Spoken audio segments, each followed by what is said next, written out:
Welcome back to Feel Better Show. This is Lauren Rosenberg hosting, and welcome to my special guest today, who is going to talk about fear of illness. Have you ever worried about being ill? Is this on your mind? Are you thinking about it? Do you think you're healthy or are you ill? Are you scared that you may become ill? Welcome to Terry Lynch, who is going to talk about her fear of illness and how she gone through it. Welcome. Hey, how are you? Glad to be on your show today. Thank you, Lauren. Thank you for inviting me. This is fun. Thank you. So, Terry, we're going to talk about fear of illness. Tell us all about it. How did that start? Well, for myself, it started with illness.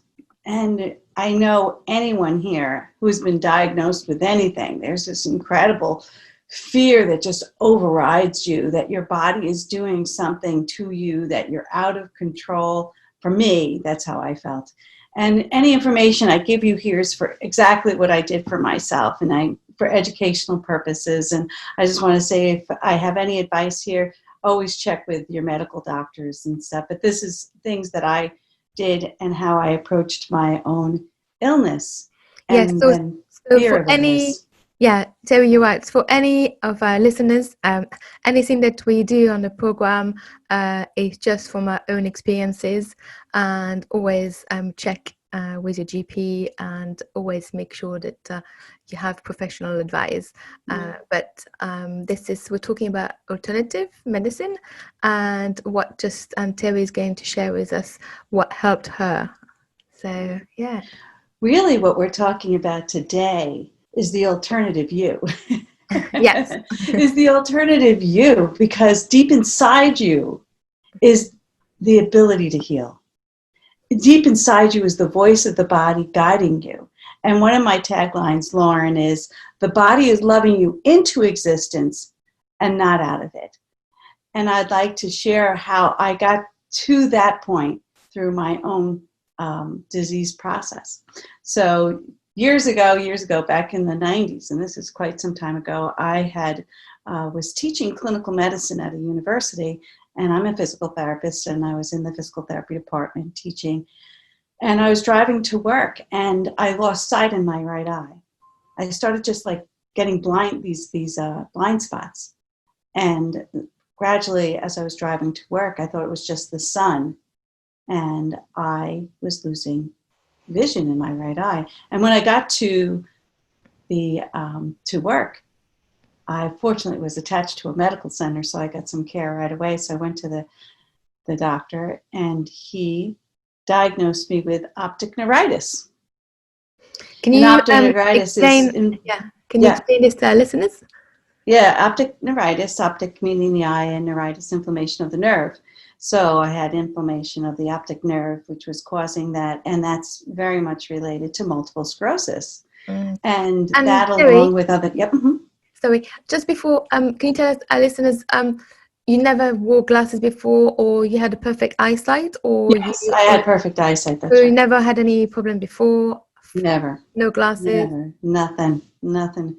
It's perfect in those days. That was that was completely out of the blue. That was just like... Yeah, it was completely out of the blue. Yeah, I never needed glasses, nothing. So anyway, I got, along with that, with other symptoms that I was having, dizziness and some numbness and weakness on side, tripping and things like that, along with other factors that were happening at the time. I was diagnosed with multiple sclerosis. So, Terry, would you mind telling our listeners, or just explaining for those who may not be aware, what is multiple sclerosis or MS? Oh, so multiple sclerosis is an attack of the myelin nerves, and it gradually eating away of the nerve. So there's not signals getting across. So you gradually get weaker, could get spasticity and all these other issues. And it could be a very, very debilitating disease and very scary. And talk about fear, and the fear that sets in because I had 2 small children at home. I had, of course, a husband and a life to live, and I'm diagnosed with this disease. And I was out of the blue completely. No. Out of the blue completely. I didn't even know what was up, So at this point, I, of course, saw the doctors there, and we had some very good doctors there. And I taught clinical medicine, Lauren. I was teaching multiple sclerosis to my students. Oh, wow. Yeah. And I taught about the medicine that was available at the time, and it wasn't good. And, it was all experimental at that time. And I knew if I remember teaching it and saying, I'm never going to take that stuff if that happens to me. And because it's all just guesswork. So, and I didn't. How old, Terry, just can you tell our listeners, how old were you at the time when you were diagnosed? I was 35.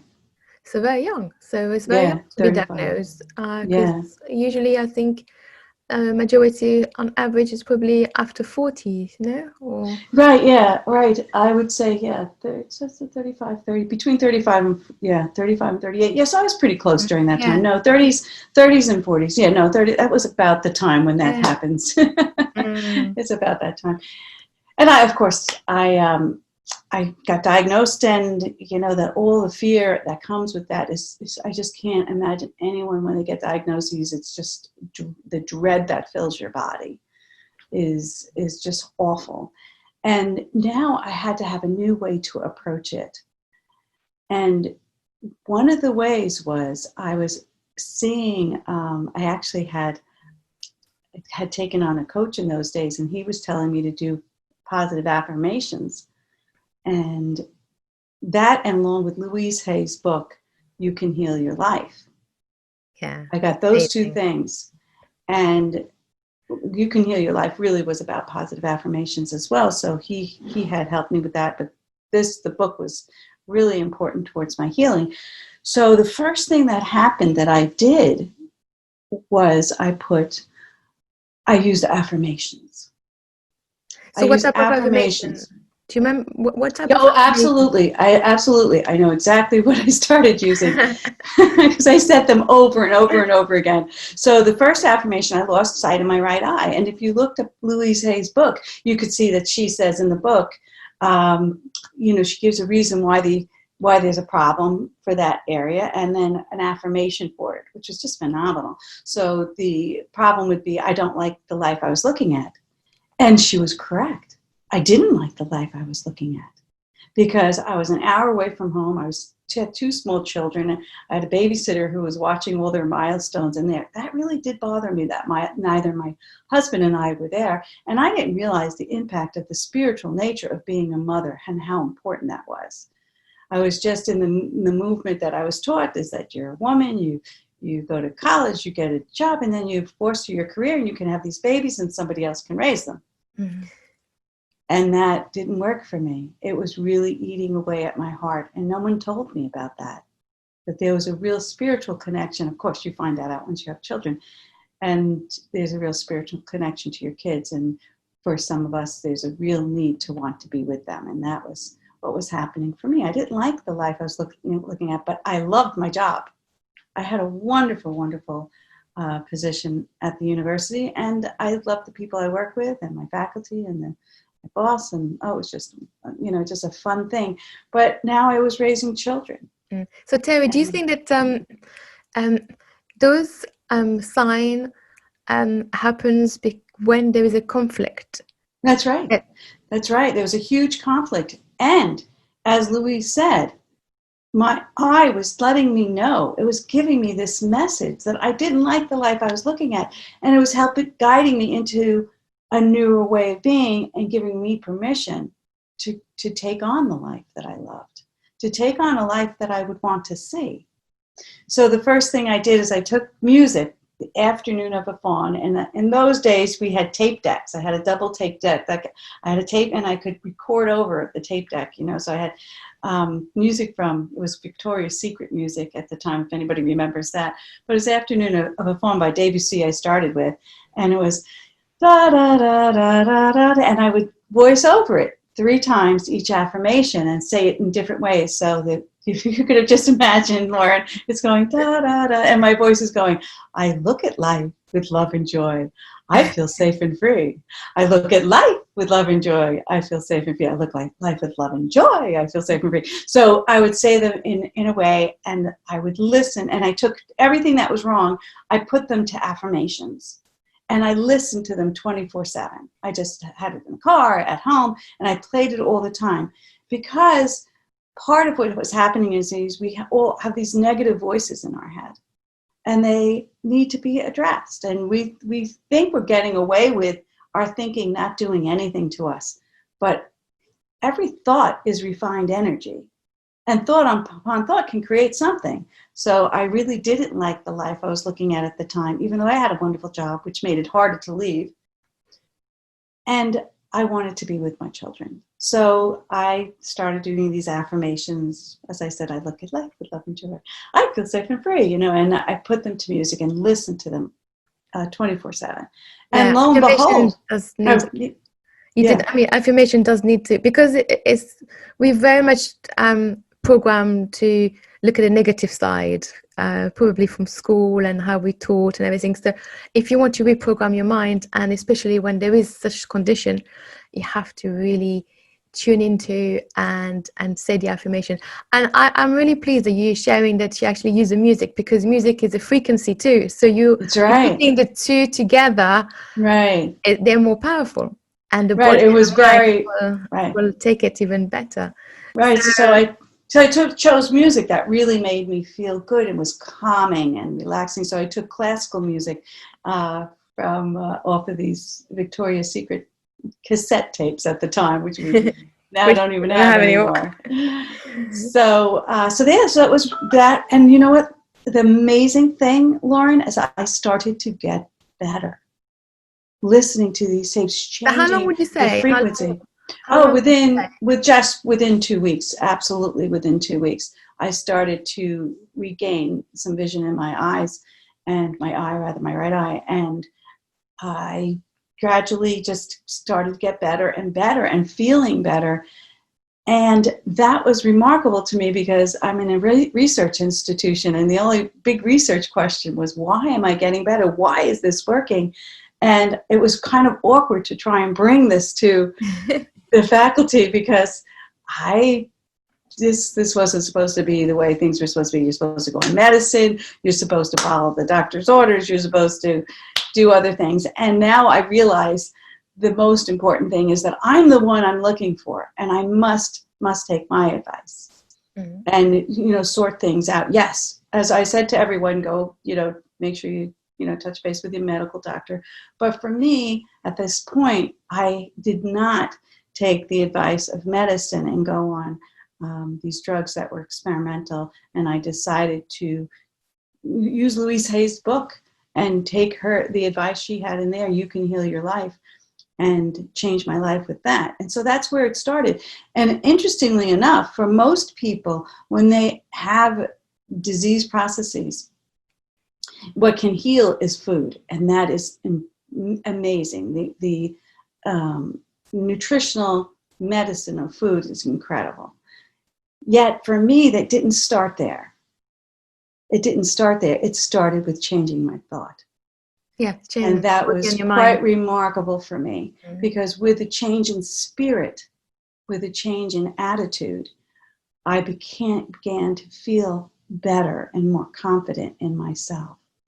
And that was my first step. And then I started to move differently, eat differently, do more calming things, meditations and stuff like that. But it first started with just changing my thinking and listening to affirmations. And I did feel I was getting better. But I still had MS. So, you still had a diagnosis. So any other symptoms in your body, or it was just your eye? Well, no, for myself, it would be some numbness in the face. There was some weakness on my right side. There was, and my reflexes were imbalanced. There were certain things that were going on that demonstrated the course of the disease process. But for me, I was like, wow, I think I'm getting better. And that's all that was needed. For me to believe that was the most important thing. So at that point, I then continued on with the affirmations. And after the affirmations, I was so amazed at what was happening that I started to explore alternatives. as a physical therapist. I started to look into Reiki and other energy modalities, knowing that this thinking, this refined energy called thought, as it shifted, I shifted. I didn't even realize how powerful at that point my thinking was. And so that's the one big thing for listeners to realize in busting their fear is busting the information you're giving yourself through your own mind. Because the more and more you go over it by yourself and you're thinking all of this stuff, there's nobody in there. So you're always going to be right. Yeah. You're always going to be right about your fear because you're the only one in there. Yeah, that's why it's important to understand what's the thought and to really work on ourselves. That's right. Did you use Reiki? Did you use Reiki? Because I do Reiki, and I love Reiki. I even use Reiki on my dog, especially when there's thunder or lightning and fireworks. So, but did you use Reiki on you, or you went to see I used some someone, Reiki. And I also looked at Norman Cousins, who wrote the book on, he used laughter to help his illness heal. So I also looked at trying to brighten my life with more laughter, with more, doing anything that would be more fun, and changing. Laughing is definitely, yes. Laughing is definitely the best medicine. And changing and thinking. And one of the things I'd like to tell your listeners is changing your thinking is you change your life. Because my thinking and the thinking that created MS, I had to really address that. I had to address that because it was a thinking that I applied to everything I did. And I had to go to a different form of thinking to change my life. And so, for example, and Louise Hay in her book said, you created this disease. Now, looking at that would make me super angry. Why would I have two small children? Why would I create multiple sclerosis? I mean, consciously, yes, definitely. That is not something consciously. You would never choose that. This is not, you don't go to the shop and say, okay, I'm going to pick this today. Right. You don't do that. No, you don't do that. Right. But our body and mind is subconsciously, we are working 90% subconsciously, not consciously. So probably, subconsciously, there was a sign somewhere that decided that, that's right. So subconsciously that was there. But my point being for the listeners is that my attitude that created MS was still there. And that was the attitude of number one. If I created this and she said I created this, how awful a person am I? Wow, look what I did to myself. Like, how awful am I that I would create something like this? And that's thinking MS. That's that anger, put down thinking. And then the other part of thinking would be to create the anger towards her. How dare you say that I created MS? Who do you think you are? And you know what, my first reaction to it was, because in the back of the book, she says multiple sclerosis. She gave a psychological definition of why you'd get it. It would be you're hard-hearted, you're inflexible, angry, you're fearful, right, and stubborn. And so my first reaction was to throw the book away. I actually threw it in the garbage, and I was like, this is not going to help me, And then I had the wonderful gift that something woke me up and saying, wow, I didn't give this author a chance. I threw the book away, and she said I was hard-hearted and stubborn. And I said, you know what? I think I am in that case, because I never thought of myself as hard-hearted because I think I'm nice. And I was being hard-hearted toward this, and I was being stubborn, not giving it a chance. But it was and I recognized, I took the book out of the garbage, and I recognized this is the only chance I have. I said, let's give her a try. Her ideas in the 90s, this was in the 90s, everyone, was revolutionary. And people would, especially medicine, would be like, that makes no sense. And the mind is separate from the body, but it's not. We're one being. And what you think affects your body. It does, because we're made out of energy. And, when she said the definition that Louise Hay said about MS, all those are emotions, and there are emotions that are trapped in the body. And because it's trapped in the body, they have to find a way out. And they have to be released somewhere. And they're not getting released in the right way. And the way that in your body it's happened, it was to create this illness in order to sort of make But you what if aware it that wasn't even an there's illness? What if it was yeah, making its I way out, and it's making its way out? It loved me into existence because it made me look at my life. exactly. This is what we Do you say. see the word I'm using? Yeah, It made me look at exactly. my life This very is what differently. we're saying, you know, disease is dis-ease. That's right. It makes you feel not at ease because it's actually pushing you, saying, okay, I have to step back. What is it that is going on in my body that is making me, that is doing this? And that's That's what it's right. saying. It's made you. So what did you do? And so I had to change the thinking. We're still on that. So I'll just Mhm. want to tell, there was thinking, one style of thinking that I had, and that was to either attack myself for doing this for myself, or to attack the person who said that I created this, right? So, or how has it served me, and all this stuff that she had written in the book. Now there was thinking B that I came up with. That was a style of thinking that created MS. And there was a style of thinking that could uncreate it. And that's what I came up with. I said, wait a minute, this is very empowering. If she says I created this, I can uncreate it. That's the thing. You're taking control. If I'm a victim and this happened to me and I have it's just like, you got unlucky. Well, then what recourse do I have? It's just a style of thinking. I can go with that style of thinking and then just feel the victim. Or I can say, wait a minute, I'm not a victim at all. If I created this, I can create something else that I like. And then you have a way of looking at how I Right. can actually get rid of this. Right. And she says, oh, ask yourself, how does it serve you to have MS? I'm like, it doesn't serve me to have MS. But when I ask the question again, wait a minute, let's put some thought into this. If somebody came up and said, oh, we're going to have a surprise, we need a faculty meeting at 4:00 to go over something. I would say, oh, I don't know if I could stay till 4. And they'd say, oh, you have MS. You don't have to stay. Go get home, get your rest. Wow. I'm like, Wow. this is working for me serving now. you. Yes. This is working.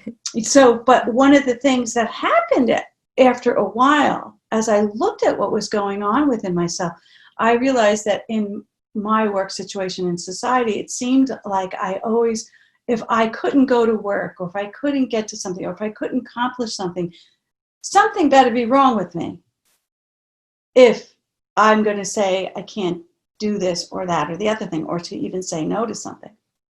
And I had to learn how to get what I want without getting sick, or take time off without getting sick. Without having excuses or without finding having an excuse. excuses. So how can I have the life that I want without getting sick? So that was another thing that I had to look at in the course of having this autoimmune disease. So that was the first thing. So the first thing was really changing my thinking process, answering some heavy-duty questions with love, not with anger, stubbornness, hard-heartedness, because, hey, I'm going over in my head. I'm always going to be right. So I had to look at my life very, very differently and look at it with greater love than with the constant anger, and it comes down, everybody, is that inner child. You know what? You got to learn to love her or him. I was going to mention the word love because putting love into your body and loving yourself is such a gift. It's a gift for healing. It's a gift for feeling good in yourself.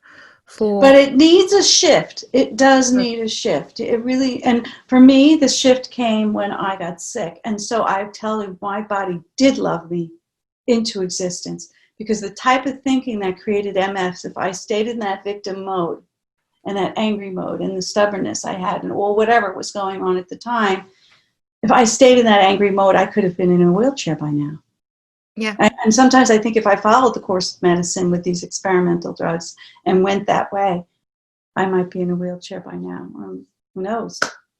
not But even just alive. to I don't say know. to listeners, it is a lot of work. You have to take on, but you have to work on you. You need to work on You yourself. You need to work on need to make the yourself. decision that you are important and you're Right. going to beat this, and you need to And that understand you're this. remarkable and you're Exactly. made of love, you're made of energy, and every thought you have is refined energy, and your emotions are only energy. They're just flowing through you. So that would be the one thing. But during the course of the next 10 years, I still dealt with exacerbations and little exacerbations and remissions, and I still had MS until I came across Sylvia Hartman's work in England And this called, is how we which met. is where we met, And this is how we right? met. This is how we met, called emotional transformation. And with that, I created a technique out of that called inner awareness method and applying that to the body. But with the emotrance was so remarkable for me because it was the first time I realized I could flow my own body's energy. So, for example, even with your listeners, whoever's listening, Lauren, we can just try a little bit of that right now. Yeah, I mean, I love it. Yeah, My so listeners, for yeah, example, yeah, you want to raise your energy up so you can, when we do a process like this, so you find something that's upsetting, but not something too upsetting because we're just dealing with something, yeah, just a little. So just a if flow, you flow. just first of all, if you're listening, just make sure that you're feeling that you're in a safe place, that you're relaxed, and if you want to tune into and do the exercise that Terry is going to tell us, just you're taking your own health in hands, so Right. can't take any responsibilities, but it would just little exercise. So don't think of something heavy, just something that just maybe annoys you a little bit. Is that what you want to say? You can Something, find yeah. that out. A little But something, not needless to something say, big. yeah, but let's just say right now we're going to do a very simple exercise. And I'm telling you, everyone, that this exercise, believe it or not, but the way it clicked for me and shifted for me, I felt that I didn't have MS anymore. Once I could identify the energies that are lodged in my body and do a simple technique, I felt I was in my path to true healing. And that's how I experienced this. And it could be that powerful for you It is too. very powerful because I love using that technique. Yeah. I And love it using. takes practice. It takes practice. But as it becomes a practice for you, it's so simple. So now just think of something, everyone, this is step one. Think of something that has upset you or made you angry. So we just want to get your energy up so you can find a space where you feel that. And it has to be something you feel in your body because at times there are things that upset us and we don't feel it in our bodies. It seems to be just all over. And those things are called shields. And that's a very different thing. So try and find something that upsets you that you do feel in your body. So if you don't feel it in your body, shift to another thing. So think of something that's upset you and say the second step is, where do I feel this in my body? Just consider it. Consider the thought that's upsetting and where do you feel it? Where does that sensation arise in your body? And then put your hands on it. Show me with your hands. Now you've identified where the, quote, injury is to your system. And I would, absolutely say that's not an injury, but it's a heightened sense where the body wants to talk to you. Yes, high It's the energy community. blocked. It's high energy block where the body wants to talk to you and love you into existence. And it's something that it's asking you through its discomfort to flow. So anyway, where do I feel this in my body? Show me with your hands. Take a deep breath. And for your own thought, just say, give it a number. Some people don't, but give it a number. Say, is it a 5? Is it a 7 of discomfort, where 10 is like you're going to cry, and 1 is like you can hardly feel it, and 5 is it's upsetting. So someplace between a scale from 1 to 10. And now take a deep breath and soften. Soften and flow. Have the intention in your mind to soften. And just speak to that energy gently and be curious. What does the energy want to do? What does that sensation want to do? Soften, soften and flow. And then be curious if that sensation could leave. where would it want to go? And you just stay curious. Soften, soften, and flow. And then you feel that gradual just softening of the energy as it releases out. And see if is it following a pathway out? Do you feel it in another space, maybe in your shoulders? Has it shifted? I felt mine in my heart. What about you, Lauren? Where did you feel for yourself? Actually, it was also my heart. Yes. So you just feel lighter. Yes. It was, if our listeners tried the exercise, it's shifting the energy. It's feeling lighter. It's I use this technique with my clients too. I love it because you get faster results, and it's easy. It's very easy. And you may be thinking, they may be thinking this process is that how easy it is? Yes. Where do you feel this sensation in your body? Show me with your hands. Locate it. And then soften and flow. And then say, does this energy want to go? Where else in my body do I feel this now? I just want to add something. Then go back, soften, when you ask, soften and flow. When you ask, where do I feel it? If there is a problem, if you're not sure, you can say, if I did know, or if I were to know, where do I think I'll feel it? That's right. And then you have no sort of, I want the correct answer, or I need to know exactly. So if you did know, where do you think it would be? Right, and that's a little NLP there. And if you did know, what would you, where? In case, because some people find it a little bit hard, and sometimes, so just ease off the pressure and have a go, try, and let us know how you go. Yeah, how you feel. So for me at the time with the MS, I had a lot of energy lodged in my throat, and so I was doing this home course that I had found online, and it said soften and flow, and I felt the energy move, and I really realized it was starting to dissipate. And so now I'm fully now immersed in thinking, wow, it was an energetic situation, and this can flow.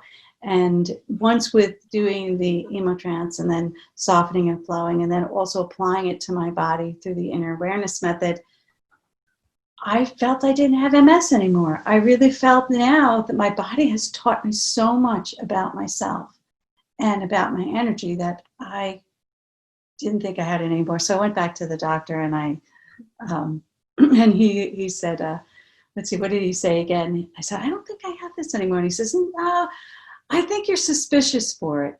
He says, now I'm suspicious for MS. He says, but, now this is 10 years later too. I want to tell everybody, this is still quite some time later. He says, but I tell you, you're like a fine wine. You're getting better with time. I thought that lovely. I thought that was lovely. And now that I reflect on it a little bit more, it was more like 15 years to that point. And I had also tried EFT by myself before emotrance, and EFT did not work. The tapping, I just didn't get anything out of it, especially from what I was doing. But I had started practicing EFT. But I came across this soften and flow, and it just worked beautifully for my body. It got me more in tune with my body. And this is what I want all your listeners to do, is start to listen to your bodies. You're the only one in there. Your body is what is communicating to you your life path. And when you're on the path and when you get off the path, and it's loving you into existence, not out of it. This is one of the greatest gifts that this emotrance had brought to me. And then I went further to create the inner awareness method, which is a whole process of looking at it. So you have a visual aspect to it on paper, as well as doing it with yourself, and really writing out your thought fields and seeing how they create entities and how they can attack your body if you step into them and you leave your body. And another thing about emotrance was, later on, there was a guy who wrote The Untethered Soul in 2009 called Michael Singer. Pick that up, everyone, because not only emotrance, my book is so great because it takes you step by step and you get through the process, and it's just really clear how to do the technique.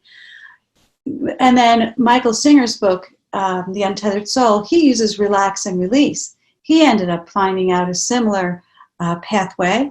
And relax and release is also one way to speak to the sensations It is that that, are there.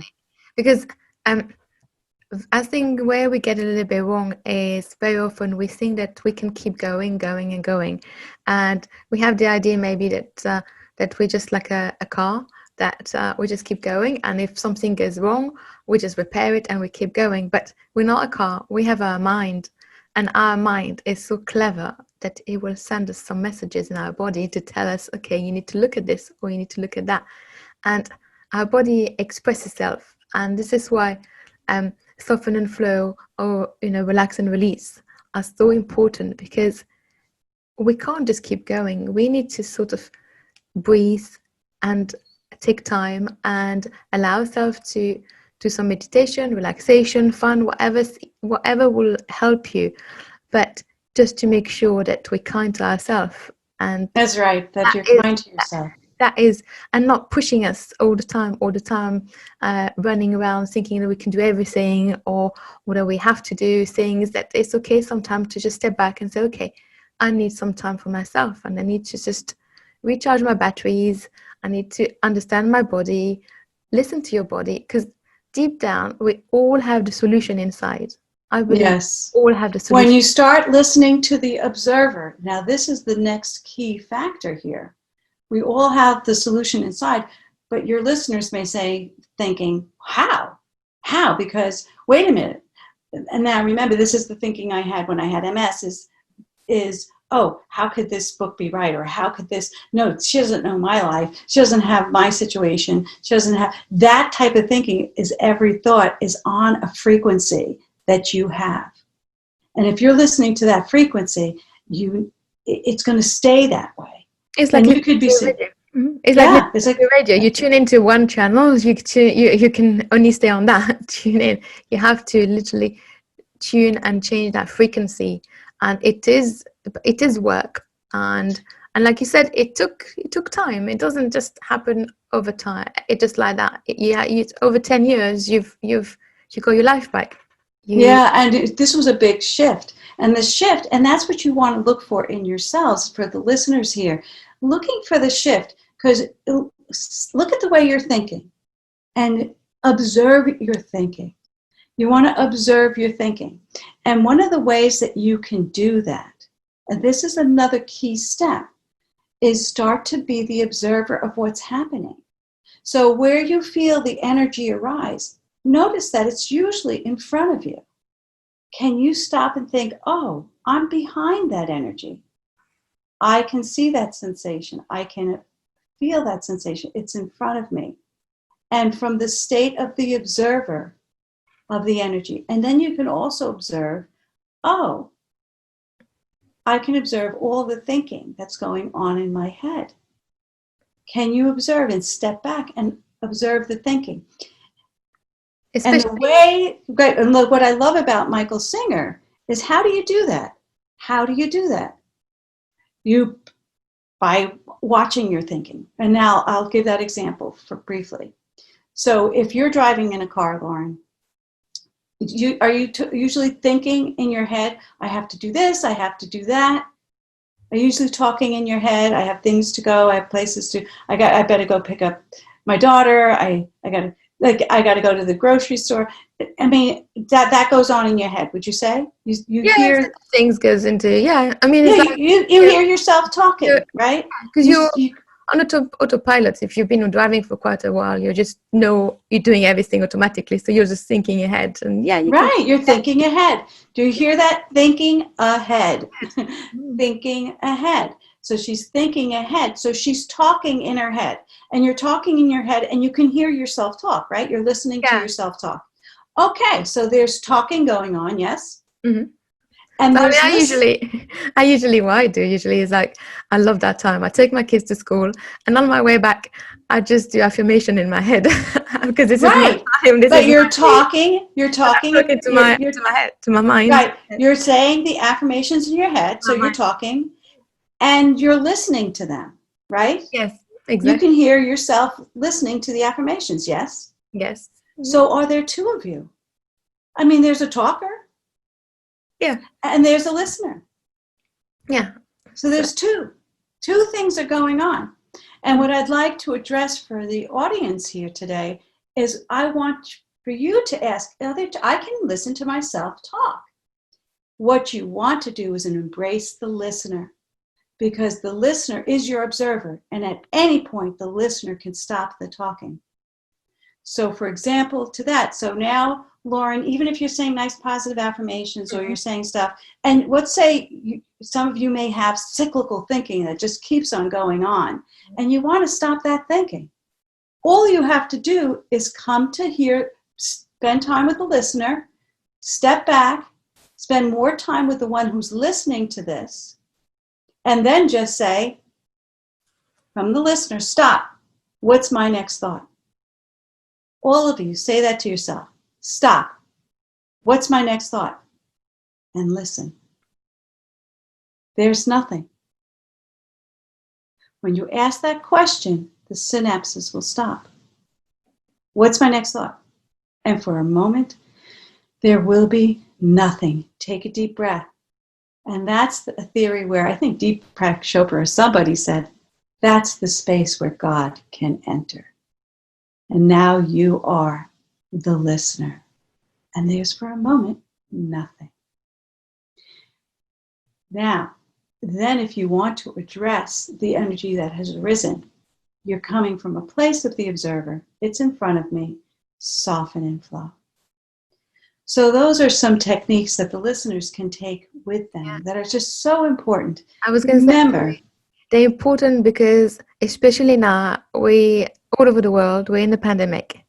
And a lot of listeners maybe have the fear of being ill or catching the virus, and they may have lots of thoughts in their mind. So that's another thing, that soften and flow and not going into that fear of being ill, or fear of illness. That definitely, I would say, if you're listening, try those techniques. They are so powerful, and they won't put you in a state of fear. They will put you in a state of peace, calm, embracing, love, and you'll feel so much lighter. So, don't be afraid of your emotions. No. And one of the problems right now, once you get used to observing and you see the emotion is in front of you, the sensation is there, and let's just say it's a sensation of terrible anger. You can step back and observe it. Soften, flow, allow that emotion to be. Embrace it. Send it some love. In our society, we're so used to saying, okay, I'm going to push it away in my matrix. I'm going to push it away and I don't want to deal with it. And you run away from that emotion. No, that emotion is stored someplace. If it's an emotion about, oh, I have so much to do at home. I'm the only one that's doing everything. And I just can't be thinking like that because it makes me angry at my family. So I'm just going to put it away. Well, then all of a sudden you have pain in your shoulders. Yeah, because you can't put it away. It's stored somewhere now. It's going to be stored somewhere. That's where you put the weight of the world on your shoulders. Yeah. Unless you release it. But then how is there a good way to release it? Well, what happens in the past is that we don't realize that we're an observer and an energy in motion, which is the emotion. And we jump into the emotion and we become that and we just lose it. That we don't want either. What we want to do is step back and notice ourselves as the observer and say soften and flow to the energy and see where it wants to go. And now the inner awareness method, I found out that the energy has messages for you. In that energy is advice and messages on your path in life. And if you run from that, which is okay, right? Because you haven't had practice.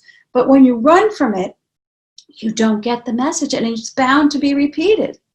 That's where the thought from, I love Peter Cook and Dudley Moore, but their thought was, I learned from my mistakes. I can repeat them exactly. And that's where that happens, is if we run from the energies. And the energies are there to love us into existence, to bring us into the challenges of our lives, and to guide us. And the more we can understand the path of the energies and to heal them and to let them flow and to get the messages from them, the more enlightened we will be in our life, the more gracious we can love each other, the more gracious we can love ourselves and bring that out to our world. And that's the main thing. That is, at the end of the day, is what you said, is loving ourselves, being kind to ourselves, being kind to our body, our mind, and listening to the message that our body and our mind is sending us. And that's very different from a narcissism, which people get confused with where there's this love and protection of the ego. And that kind of thing is when you have an idea of who you are and you want to hold on to that idea and project that idea everywhere, in my estimation, from an energy point of view. Where self-love is where you observe that you want to hold on to the ego, and then you soften that. You soften it. You let go. And especially observe, because when you observe, you actually see better what you actually need to do. And this is why if people come to see you, come to see me, because when you're so much into what's going on, you don't see it. And so you need somebody sometimes just to make you to do that. And just to see, and then you can suddenly be the observer and say, oh yeah, and then that's how you can change your thinking too. It's really important. Yeah. Terry. But I just want to add one more thing. A lot of your listeners going, this is mindfulness. Yes, some of it's mindfulness, but all this came about before the term mindfulness really got big. With the emotrance, the soften and flow, the observer, all this has always been going on, energy. And we always had the ability to do this. And now, fortunately, we can use mindfulness, which is so much. It's very accepted in the business circles everywhere at this point, in healing circles. So mindfulness is also a tool that's similar. So I just wanted to add that. Terry, so if our listeners want to get a hold of you, what's the best way to you could go to my website is terrylynch7@gmail.com. If you're watching, you can see it on the screen there. And then my website is www.terrylynchcoaching.com. And my book is Stress Fish Guide to Emotrance, and please go pick that up at amazon.com. So the Stress Fish was a whole idea of how to release your stress, guide to Emotrance. Terry, thank you very much. And I go by Dr. Teresa Lynch on that. Teresa Lynch, Teresa. Just one last word. What would you tell listeners if they're really scared of illnesses? The first step is take a deep breath and get connected to your body. You're outside your body. When the fear happens, and this is the one thing I had to do, you have to get grounded. You have to get your feet on the ground.